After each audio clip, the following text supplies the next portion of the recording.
안녕하세요. 시도해옵니다. 언제 가나 했던 2024년도 이제 마지막 페이지가 보입니다. 개인적으로 꽤나 파란만장한 1년을 보내서 시간이 어떻게 흘러가는지 모르겠습니다. 올해로 저는 지금 있는 패션 회사에 입사한 지 만 2년이 됐어요.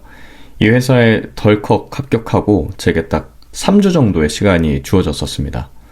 긴 취업 준비와 코로나 때문에 오랫동안 마음 놓고 여행을 가본 적이 없었기 때문에 저는 해외로 가기로 마음먹었어요. 여러 선택지 중 저는 베를린에 다녀왔습니다. 베를린에서만 11박 12일. 유럽 여행을 가면 주로 사흘에서 나흘 주기로 이곳저곳 이동하면서 다니잖아요.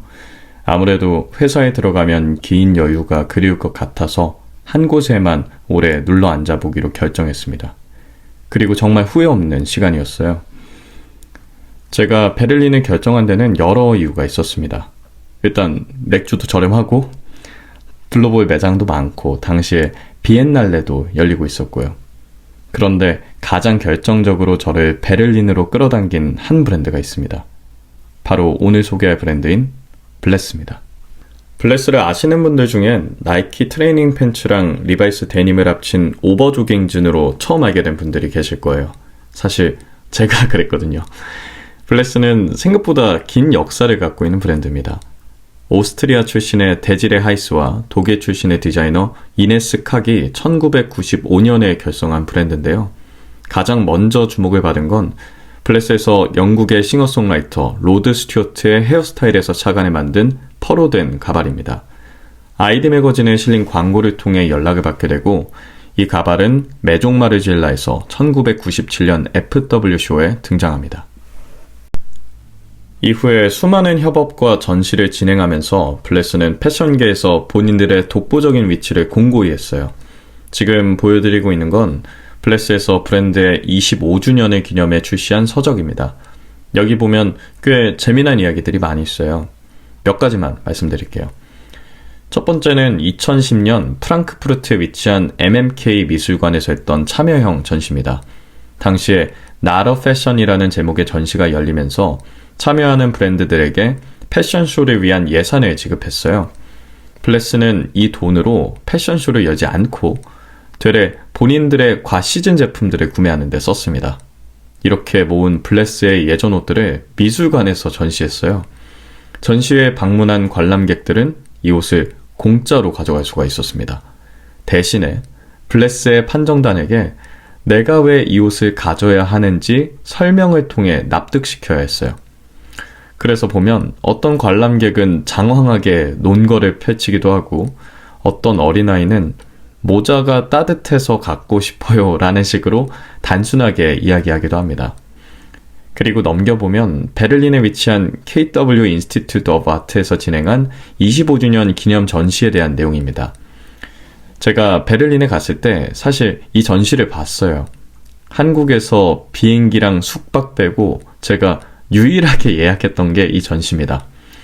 이 전시가 독특한 건 일주일 중 금요일 딱 하루 오후 2시에서 5시까지 3시간만 열었다는 점입니다. 전시에 가서 이유를 알 수 있었어요.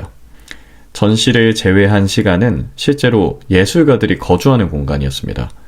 그러니까 풀어 얘기하면 전시 관람이라기보단 에어비앤비 같은 곳에 제가 방문을 한 겁니다. 전시인데 책자도 없고 관람객도 저뿐이었고 심지어 안에서 예술가분이 체크아웃 전에 청소기를 돌리느라 저랑 큐레이터분은 문 앞에서 3분 정도 기다렸다가 둘러볼 수 있었습니다.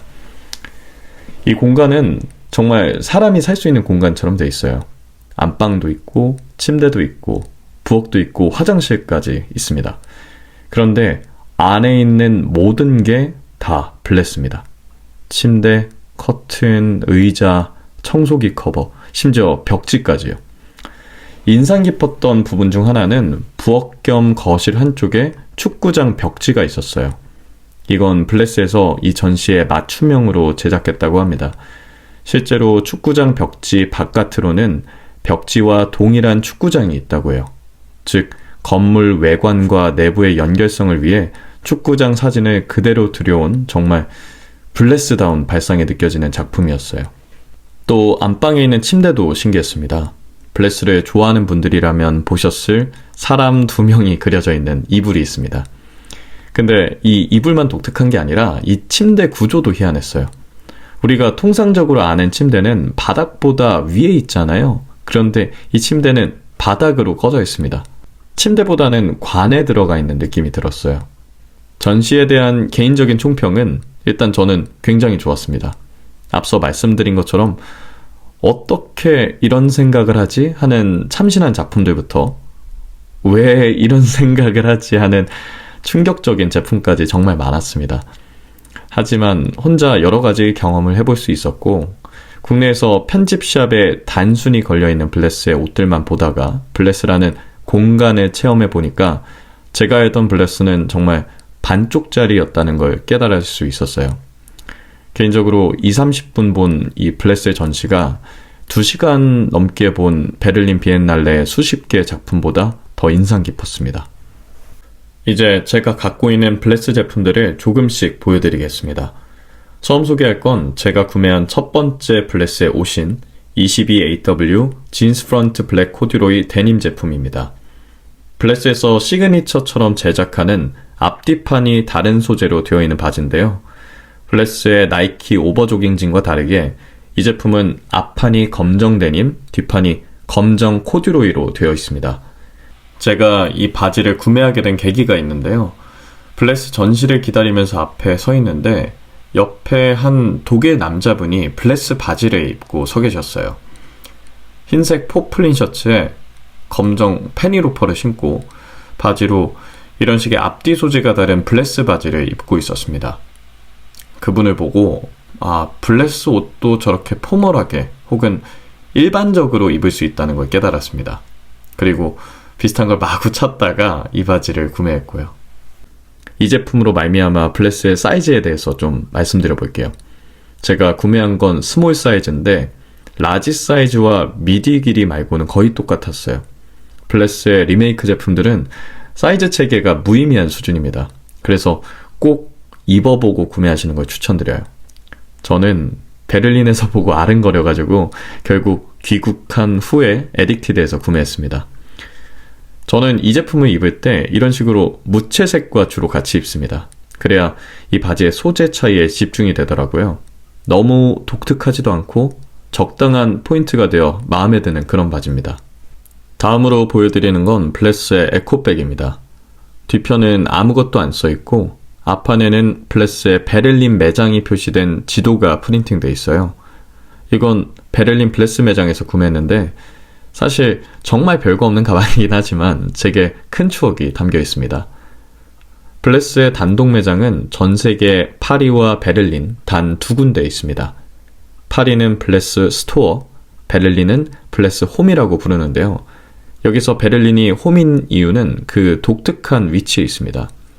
매장이 무슨 작은 아파트 단지 안에 있어요. 들어가려면 먼저 밖에서 블레스라고 적힌 벨을 눌러야 하는데요. 그러면 먼저 철문이 열리고 거기서 아파트로 들어가 찾아야 합니다. 처음에 막 헤매고 있다가 직원분이 테라스로 나와 손을 흔들어 주셔서 찾아갈 수 있었습니다. 들어가면 그냥 우리가 흔히 아는 아파트에 있는 집이에요. 정말 그 사람 냄새 나는 집.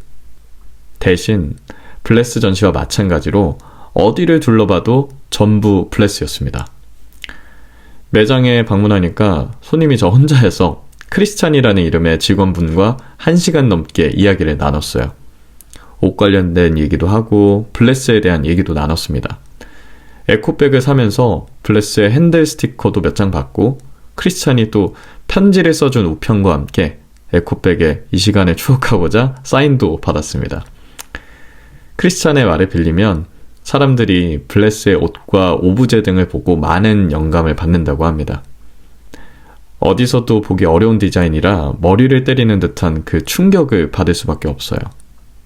베를린에 만약에 가신다면 블레스 매장은 강력하게 추천드립니다. 그 어느 쪽으로든 선명한 기억이 될 겁니다. 마지막으로 소개할 제품은 제가 가진 블레스 중에 가장 화려한 24SS 스케이터 쇼츠입니다. 이 제품을 구매하기 전에 제가 텐코르소코모에서 비슷하게 생긴 블레스의 같은 시즌 수영복 바지를 구매했어요. 근데 너무 화려하고 길이도 너무 짧아가지고 정말 수영할 때 말고는 입기가 어렵더라고요. 믿기 힘드실 수 있지만 이 수영복을 제가 회사에 한 번 정도 입고 간 적이 있습니다. 그때 정말 모두가 너무나도 질색했어요. 그러던 와중에 샵 아모멘토에서 흑백으로 된 같은 디자인의 제품을 보고 끌려서 결국 구매하게 됐습니다. 보신 분들이 있을지 모르겠지만 얼마 전에 제가 이걸 미미민우님께 입혀드렸어요.